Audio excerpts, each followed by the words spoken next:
Hello and welcome, everybody, to another episode of All Steelers Talk. We're your host, Noah Strackbine, joined always by the lovely Donnie Droon. Make sure to subscribe to us on YouTube at All Steelers Talk. Check us out on Facebook and Twitter at All Steelers.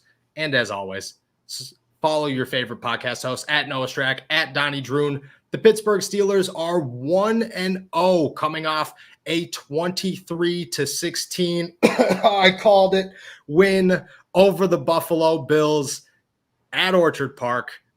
A win many did not see coming. Donnie, you did not see coming. I don't even blame you, because everyone out there seemed to say the Steelers are destined for an 0-1 start. Bills Mafia was rocking. The Steelers didn't care. They had 4 rookies starters on offense, 1 on defense, and then a punter. It was a crazy day. Before we get into the Raiders, the Ravens, what to expect this week, what are your first and initial thoughts on the game in Buffalo? To anybody who thought the Steelers would come out the gate guns ablazing, I have very, very bad news for you. The Steelers have never done that. And probably ever since the organization was founded in 1933, I don't think I've ever seen them get out of the gate on a very, very hot start on the offensive side of the ball. Luckily, the Steelers did manage to pay a guy by the name of TJ Watt, who had a great, great impact on the game Sunday. And I feel like kind of sick there. Noah, you good? Yeah. I'm good. I'm good. And I feel like the Bills looked like what a lot of people, including myself, would have thought the Steelers would have looked like heading into the game. But you know what? Nonetheless, football is a 60-minute game, and I feel like it was just a tale of 2 different halves for the Steelers. The first half offensively felt like they really couldn't get anything going. Felt like everybody was kind of sluggish. And second half came around. Coaches got to make their adjustments, and big props to Matt Canada for actually making those in-game adjustments. That's something Steelers fans haven't seen in what feels like a decade. Going from Todd Haley to Randy Fichtner as their offensive coordinator. But overall, can't be too displeased at all. You went on the road to a team who everybody thinks can contend with Kansas City to represent the AFC in the Super Bowl, and you pulled out a win. So there's a lot to be happy about if you're a Steelers fan right now.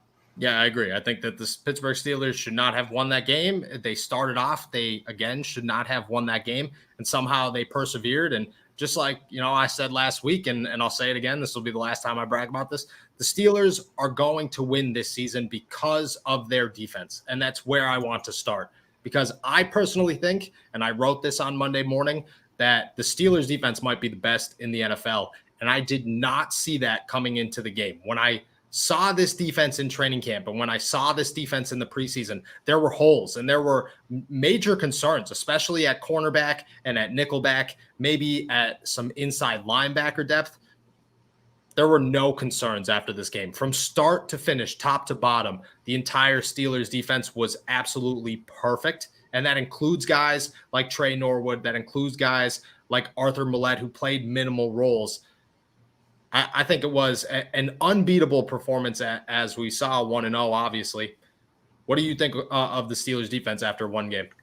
Yeah, I just want to point out, too, that this win didn't come against just any regular old run-of-the-mill NFL team. This came against the Buffalo Bills. Josh Allen, freshly paid as one of the highest-paid quarterbacks in the league. He's obviously a dynamic talent there in Buffalo. It's Stephon Diggs, one of the best receivers in the game. A pretty solid offensive line there in Buffalo. Then a handful of running backs who were okay. None of them were superb or great, but there's an okay stable of running backs there in Buffalo. But for the Steelers to clamp that offense like they did, especially getting put in a very, very bad position from the get-go. Isaiah McKenzie almost making a house call to start the 2021 season, and the Steelers defense responding, just a 3-and-out to hold the Bills to a field goal. And I feel like that set the pace, that set the tempo for the rest of the game. The Steelers defense, like you said, is going to win the Steelers ball games more oftentimes than not throughout the season. So, I feel like we had a lot of questions answered. James Pierre looks great. Cam Sutton looks great. Even on the touchdown thrown his way, I feel like that was pretty solid coverage still. There's certain things where you're not going to be able to play perfect defense every second of the route. But I still feel like that was just a better throw by Josh Allen and a better catch. But nonetheless, just great defensive line play, great linebacker play, great secondary play. And, just heading into week 2, they already look like they're in midseason form. Yeah. And I want to point this out. Our boy over here, Steelers Freak, Only 2 blitzes. And that's very true. The Pittsburgh Steelers won this football game against an excellent quarterback with the ability to run at pretty much any time. And he showed that at times that Josh Allen is not afraid to take off, but they did it by rushing their front 4. And that's very impressive. Time and time again, guys like TJ Watt and Alex Highsmith and Melvin Ingram were in the backfield quick enough to disrupt Josh Allen's timing or to at least put pressure on him. And that was a sign that just said, hey, like, we don't need to blitz, which is going to come up big against guys like Patrick Mahomes, who play somehow better when you have a blitz on him than when you don't have a blitz on him. If you are able to rush guys like Cam Hayward and TJ and Melvin and Alex into the backfield every single play, I mean, you allow guys like Joe Schobert, you allow guys like Devin Bush and whoever's playing that nickelback to actually play coverage, which the Steelers utilized last year. They utilized Mike Hilton perfectly last year in the blitz because he's the best blitzing cornerback in the NFL. But Cam Sutton, as great as that 4th down play was, and let me tell you, that was absolutely phenomenal. Probably the biggest play of the game, and no one seems to want to talk about it. Well, everybody wants to talk about it, but it's not being recognized as highly as it should because that is easily the play of the game. But Cam Sutton is a guy that, even despite that play, plays better in coverage, and we saw that. If you're able to shut down Stephon Diggs time and time again from the outside and from the inside, you want to be back there. You want to be in open space. So the Steelers are able to let those guys play their position, rush those front 4. And honestly, I think just those front 4 alone might be the best pass rush in the NFL. And you could include a 5th because Melvin Ingram, whether it was Melvin Ingram, Alex Highsmith, TJ Watt, whoever, Chris Wormley at times, they were unstoppable, like absolutely unstoppable on that offensive line. Yeah, that's another point I wanted to bring up too. This all came without the talents of Stephon Tuitt on the defensive, line of the ball, and obviously we know the impact that he can have. He's a near elite talent at the defensive line, or whenever he's actually healthy, he's playing, he's generating those pressures that we're so accustomed to him doing whenever he's actually on the field. Melvin Ingram might be the shining of the year because, man, he looks like he has not lost a step at all. And that is a very, very good sign for the Steelers. I mean, just at very worst case scenario, you have a really, really good third pass rushing option behind Alex Highsmith and behind TJ Watt. Coming into the season, we were talking about whether or not Melvin Ingram's role with the Steelers would be a starting role or whether or not he was actually brought in to replace Alex Highsmith. If he's doing that every week, he needs to be out there starting. Yeah, but he doesn't at the same time because Alex Highsmith played just as well as Melvin Ingram and TJ Watt played pretty much perfect. So he doesn't need to be the starter. You look at the stat line, and what I think is awesome is that last year when Alex Highsmith was the backup, he wasn't really playing much, 15 to 20 snaps a game. The snap distribution between these two were split up nearly even. It was like Alex Highsmith with 46, Melvin Ingram with 60. And to me, that's exactly what the Steelers want. To keep everybody fresh, don't risk injury as much as last season. TJ Watt goes 110 miles an hour every single play. To be able to come off the field as much as humanly possible until the postseason is totally fine by him. And honestly, I think it kept him fresher. He was able to go out there and produce 2 sacks in a game where he practiced for 2 days beforehand. So clearly, that rest, it did something. Even if it's not, and we're just overblowing that whole thing, it's something worth talking about. And I think that all 3 of those guys out there, no matter who the starter is, which it should be Alex Highsmith, boost the confidence, let him be the starter. He's the future. Obviously, Melvin Ingram isn't going to stick around in Pittsburgh after the season. After yesterday, he probably earned himself a $14-15 million a year contract somewhere, even at the age of 31. So I don't think they need to start, but I love that rotation. The other rotation I'm not saying he needs to start. Sorry, I'm not saying Highsmith shouldn't start. I'm just saying if we're going to get that prime Melvin Ingram, then he needs to be out there. He really does. Also, all 3 of them at the same time would be perfect. Before we move on, Bud who, let me tell you, I watched that Arizona Cardinals Tennessee Titans game. Bud Dupree, non-existent in that game. I know it's the first week of the season. I know he's still getting kind of accustomed to his new kicks and, kind of playing and finding his role in the Titans defense. But Dupree, nowhere to be found on that team. That's bad. But to his point, or to make an argument for him, I guess, nobody on the Titans showed up at all. No. So no. it's not like it's like Bud Dupree was nowhere to be found. The Titans were so good without him. Like Bud Dupree was nowhere to be found, and neither were 11 other guys on defense or 10 other guys on defense. But, all the best to Bud Dupree. Love to Bud Dupree. Very happy about who Alex Highsmith and Melvin Ingram are over Bud Dupree. For $16 million, that's cool. That's cool. The other group of defenders I want to talk about, or we need to talk about, the cornerbacks, because 7th-round pick Trey Norwood was the reason I expected the Pittsburgh Steelers to absolutely suck in this game. This dude came in, they threw the ball to him the first 2 plays of the game, one against Stephon Diggs. Imagine your second play in the NFL, you're lining up across from Stephon Diggs as a 7th-round draft pick, and you're going, oh, well, I got to stop this guy. Well, he stopped him. Trey Norwood played phenomenal. I have no hiccups with Trey Norwood's play. Arthur Millette came in there, played a little bit, whatever, played good enough. Didn't notice he was playing bad. Cam Sutton goes on the outside, absolutely perfect. He goes on the inside, even better. James Pierre pops out to the outside, has a misstep early, comes back, beautiful play. The whole defensive backfield, for no matter what anybody said coming up to this game and how many concerns there were, they shut them all down. Yeah, at least for the first week of the season they did, and heading into the Raiders game, they certainly did. And what I really liked out of that group on Sunday was the confidence, playing that cornerback role, especially at the NFL level. You need to have that swagger too. You need to have that I'm better than you mentality, no matter where you're playing, no matter how good you actually are. You need that. And that's what we saw from that group, right? I mean, just Cam Sutton after every pass breakup, doing his thing, Joe Hayden, James Pierre, even Trey Norwood, the rookie getting his first playing time in the National Football League. All of them just seemed really confident, not only in themselves, but like everybody else's abilities. And what that opens up for the rest of the team is that if you're confident in my ability to do something, 1, you're going to play a little bit more loosely, and 2, that's going to make you play a little bit better. Those guys, it looked like they trusted each other. For that entire line of playing together for the first time as a cohesive unit, there looked to be a lot of trust within those, groups. And obviously, things aren't going to be smooth sailing the rest of the way. There's going to be times where they get burnt. There's going to be times where the offenses do put up a decent amount of points against that defense. But man, like week 1 of the season, just in terms of building blocks and where you want to see your defensive back group, you couldn't ask for a better start. Yeah, I totally agree. And to think about it, to think back, the last time the Steelers had a defense that just meshed this well together, Troy Polamalu was a safety. And Minka Fitzpatrick yesterday looked better than Minka Fitzpatrick has ever looked. And that's hard to do because Minka he's the best safety in the NFL.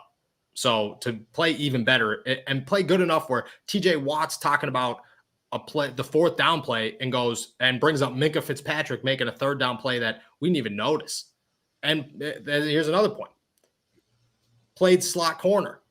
And that slot corner, thank you, Steelers Freak, allowed the Steelers to move guys around. And this all comes back to Trey Norwood because Trey Norwood was able to play that free safety role, that deep safety role, while Minka Fitzpatrick's playing all over the field. Again, very Ryan Clark, Troy Polamalu type vibes, type style going on there. I love that, and don't forget Terrell Edmonds. He didn't play bad. He was there. He didn't do much, but he was there. And that whole defense plays fine. So I agree. The confidence is absolutely phenomenal. I want to say that week 1's matchup is going to be more difficult than week 2's, but the Raiders showed a lot in their Monday night win over the Baltimore Ravens, 33-27. For one, the Ravens did not look good. From top to bottom, they just looked like a very subpar team, playing a little better subpar team. But there were parts in the Raiders game that you have to worry about. I don't want to talk about those yet. I want to talk about my favorite player and our favorite player that we seem to bring up here all the time. And people got to understand that as a football player is not who you are as a person. Okay. Al Villanueva, incredible human being, washed up as a football player. I'm going to throw it right out there. Done. And we saw that easy against Max Crosby. Can we agree on that? Pushed like a shopping cart, bro. Like a shopping cart. And I sat there watching that, and I couldn't laugh. I couldn't make jokes. I'm just so used to it. Mm-hmm. I am immune to what I saw on Monday Night Football. That's who Al Villanueva is. From here on out, the Ravens, I wrote about it a long time ago. People got real real mad. I could still bring up the DMs. People still DM me about calling out Al Villanueva and the signing to the Ravens, but it was all true. We all knew it was going to be true. He doesn't have it left in the tank. Every Steelers fan, every Steelers media member, every Steelers analyst for the last 2-3 years have noticed that Al Villanueva is done. Ravens, good luck with him. On the other end of that argument, the Pittsburgh Steelers have to now play the guy that was just eating him up left and right. Max Crosby, who finished the night with 2 sacks. And, whatever. That's against Al Villanueva. Al Villanueva is not good. You want to know who else is not good and who else is a very major concern?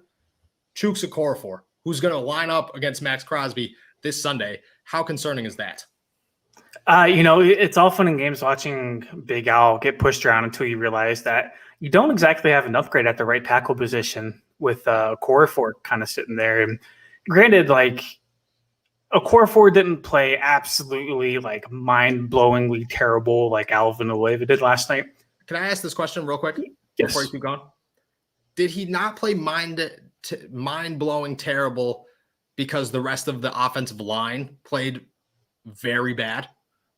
And see, that also kind of entered my head because it's okay, well, what's saving Okorafor here? Because obviously they felt the need to move him from left to right tackle after Banner got out, which is something they did do last year in 2020. And really quick, Dan Moore Jr., I think, played somewhat decent for his first start at left tackle. Yeah, and I think whenever Banner comes back, Okorafor is kind of out of a starting job at this point. But when the rest of your offensive line as a whole plays okay, and okay is kind of as good as it gets in a football game, it's not good.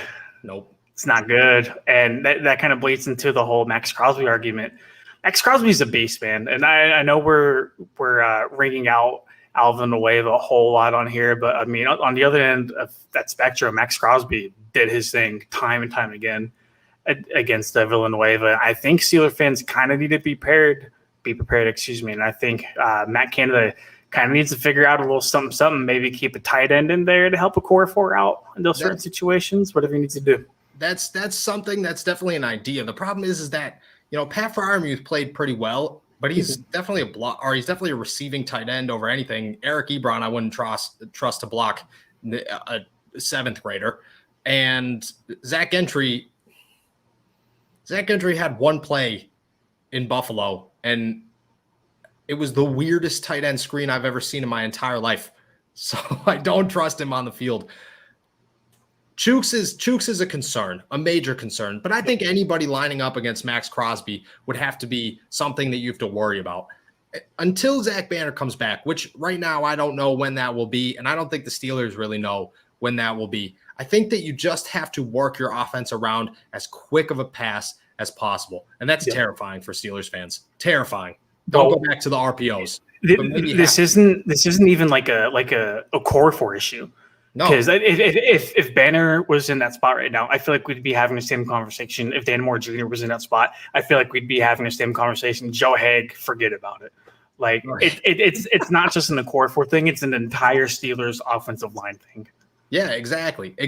And don't get me wrong, Okorafor is by far the most concerning part of that offensive line. I think we can both agree on that.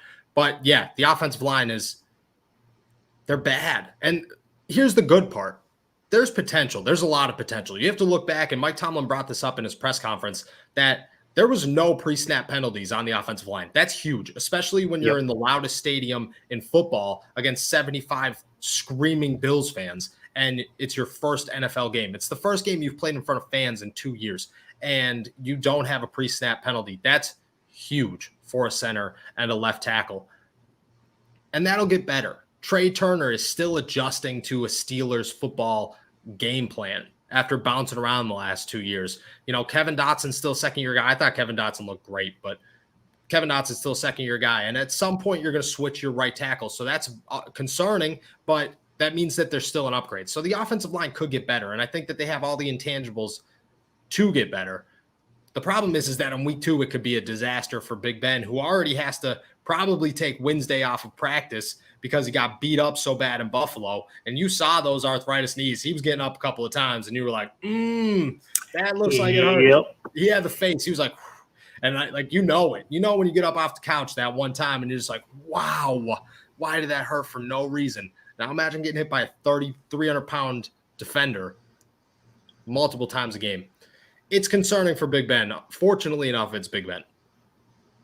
Yeah, bro, I'm 26 and I still get really sore the day after workout. So I can't imagine being Ben's age and taking an absolute beating from NFL caliber defensive players just playing and play out. No, definitely not. And, when it's Max Crosby, who might be one of the best pass rushers in football and hits probably harder than most people, well, that's just a little added boost to those knees there. Good luck to Ben on Sunday. We wish you the best. Also, on the other side of the Raiders football, that's a weird sentence, but we're going to stick with it. Darren Waller had a phenomenal game. Started off with a weird game. If I remember, it was like 7 targets for 3 receptions or something, or 10 targets for 3 receptions. It was just a weird start for Derek Carr and that offense. Ended with 10 catches, I believe 105 yards and a touchdown. Mike Tomlin compared him to Chase Claypool. How concerning is Darren Waller for the Steelers? I mean, given what we've seen pass coverage wise out of Devin Bush, out of Joe Schobert, out of whether it's a guy like Terrell Edmonds, whether it's a guy like Trey Norwood, Darren Waller, I know a lot of people talk about Kelsey and Kittle, but Darren Waller's up there for one of the best tight ends in the league. I don't know if he's the premier tight end, but I mean, it's just the dynamic that he brings and it's just his size, his speed, his hands, everything, literally everything about Darren Waller just screams mismatch, for almost anybody who lines up across from him. There's a reason why he's been dominating since, he reemerged with the Raiders. It's concerning. It's concerning because we know Keith Butler loves to leave a select amount of players on an island with people they shouldn't necessarily be on an island with. And I know we'll just attribute it to having the game plan or, just how, those schematics line up with each other. We really didn't get a chance to see that in Buffalo because aside from Stephon Diggs, it's not exactly any groundbreaking playmakers like Darren Waller. And so it'll be really interesting to see what the Steelers do with a guy like Darren Waller and kind of how they want to navigate that tricky course. Because the Steelers, especially Mike Tomlin, have learned from Rob Gronkowski. Whenever Gronk was with the Patriots, it felt like every time the Steelers and the Patriots played, this man was, 1, not only scoring touchdowns, but 2, completely left wide open on multiple occasions. I have nightmares of Sean Davis trying to grab a ball away from Rob Gronkowski. It's just not good. And Darren Waller is exactly that type of player, not exactly as dominant as Gronk was in his prime, but still it's just a very, very fluid player. He's basically Chase Claypool playing tight end. If Chase Claypool knew how to go up and catch 50-50 balls. He caught a 50-50 ball. Hey, He did. Chase Claypool had a very nice catch. He also had a very trying to fight the Bills team. Chase Claypool is always trying to fight somebody. That's what we know about Chase Claypool. First team All-Pro and trying to find penalty flags. Oh gosh, yeah. First team All-Pro. He's the first one voted to the first team All-Pro. Unanimous first team All-Pro to finding flags. Chase Claypool also loves to fight everybody. If you didn't catch that the first time. Waller. I agree 100%. Here's the question. If you're the Pittsburgh Steelers, who do you put up against them? I mean, if you're going to run a lot of man-to-man coverage, which outside of Darren Waller, I wouldn't be opposed to because there's not a whole lot of like home run hitters on that receiver depth chart. Did you forget about Henry Ruggs? Like, dude, don't get me wrong, Henry Ruggs is not great. Please don't take that way. I just mean that if you expect Joe Hayden to be able to outrun Henry Ruggs one-on-one, yeah, you do. Listen, man. Wait, do I expect Hayden to run one-on-one with him? Hell no, I don't expect Joe Hayden to keep up with him in a foot race. But Bengal fans were saying the same thing about John Ross. Whenever John Ross was drafted, he had the fastest 40 time in the NFL Combine history, and look what he did, nothing. And I'm not saying Henry Ruggs is like that, excuse me, because there's still a lot of time left for Henry Ruggs to kind of prove what he could do. But in the Raiders offense, where he's not exactly the focal point, yeah, he's a little bit forgotten about. And sure, he's only getting a lot of cardio out there. He's running down the field and not having the ball thrown his way. I think the game plan for Waller, and I think Steelers Freak already kind of has it nailed right there. I think it's going to be Schobert to start out with, and I think they'll kind of go from there. If Schobert's able to prove that he can keep up with them, which is why the Steelers brought him in to keep up with guys who need covered in those certain packages. If he can keep up with them, I think that's the game plan. If not, I think you got to go with like a safety. Like Terrell Edmonds or like Trey Norwood? No, not if I see Terrell Edmonds lined up across from Darren Waller more than 3 times, let's say, I'm going to write a strongly worded letter to my local congressman because that is not okay. That should never happen. Here's a question. Minka Fitzpatrick moved all over the field. We just got done talking about that. Mm-hmm. Is he a guy that do you feel comfortable enough in Trey Norwood, even with a 1-game sample size, to say maybe Minka's the answer to Waller and let Trey Norwood kind of play that deep safety pretty much the entire game? Yeah, but like, just experience aside, to Minka too much. No, experience aside, I would still rather have a guy like Norwood on Waller, and I know he's only played 1 game, but I just feel like it's a much better matchup, like size wise. And like, don't get me wrong, Minka's not a small dude at all, but one, I feel like Norwood matches up better with Waller. It's just whenever it comes to height and weight and frame. And 2, like you just pointed out, Minka, he's best roaming that defensive secondary, playing that, center fielder role that he likes to play. And, I feel like while putting Minka on a guy like Darren Waller helps the game plan out greatly, you're still going to need a guy like Minka back there because what if Henry Ruggs does get by Joe Hayden or James Pierre? What if Hunter Renfrow burns Cam Sutton, into slot, and then it's just Minka and Hunter Renfrow between those two in a touchdown for the Raiders. You really need to take all of that into consideration. But at the end of the day, man, I'm not getting paid to make those kind of calls. I mean, I sit on here with a podcast with you. We have no ramifications to anything that we say or do. So, yeah, 4 weeks ago we were talking Trey Norwood is afraid to tackle. Today we're talking about him covering a tight end an entire game to feel good about who the Steelers have back there. And we feel good about this episode of All Steelers Talk. Thank you, everybody, for jumping on to another phenomenal episode of All Steelers Talk. Make sure to subscribe to us on YouTube at All Steelers Talk. Check us out on Facebook and Twitter at All Steelers. And as always, follow your favorite podcast hosts at Noah Strack, at Donnie Droon, and we will see you later this week.